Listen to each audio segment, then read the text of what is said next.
Halo, Halo, halo Dokter Jimmy. halo ya, Siap, siang, ini siang. Dwi dok. Ya, ya, ya, gimana? Dengeran suara saya ya? Kedengeran jelas dok. Oke, oke, oke. Gini dok, sebenarnya kita lagi nulis soal diabetes sih dok, sebenarnya kondisi diabetes hari ini di Indonesia gitu. Saya ngelihat data dari Riskesdas ya dok, riset terakhir di 2018 itu, angkanya kan masih terus meningkat ya dok dari tahun-tahun sebelumnya. Nah sebenarnya saya Mm-mm. mau tahu, apa sih dok alasan, bukan alasan ya, penyebab utama kok diabetes di Indonesia tuh, angka itu masih terus naik gitu. Hmm, Sebetulnya bukan cuma di Indonesia, hmm, di seluruh dunia pun angkanya dari tahun ke tahun makin meningkat. Itu hmm, sudah jelas gitu. hmm, Bahkan saya lupa datanya, tapi intinya hmm, sudah melebihi dari prediksi di tahun-tahun sebelumnya. hmm, hmm.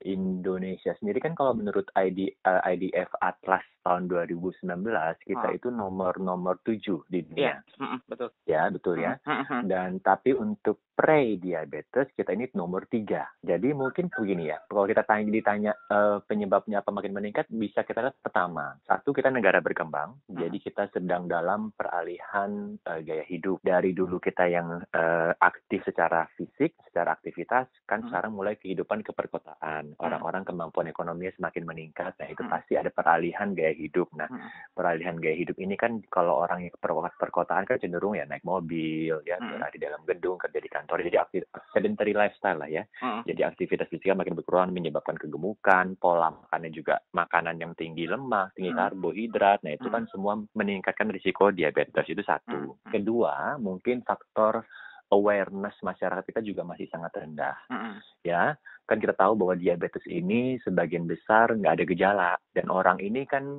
kalau nggak cek, kalau nggak diperiksa darah nggak tahu dia punya diabetes, betul.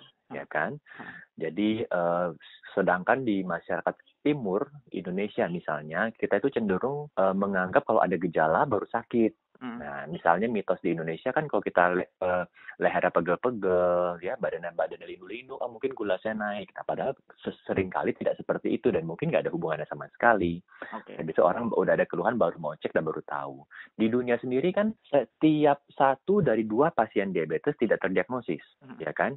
Di Indonesia, proporsi pasien diabetes yang tidak terdiagnosis diprediksi sekitar 70%, ya. mhm, Dan kita lihat juga angka prediabetes kita itu kan tadi nomor 3 di dunia. mhm, Ini prediabetes ini juga apalagi lebih-lebih nggak terdiagnosis dibandingkan diabetesnya, ya. Dan prediabetes ini sebenarnya adalah prekursor terjadinya diabetes. Jadi tinggal tunggu waktu.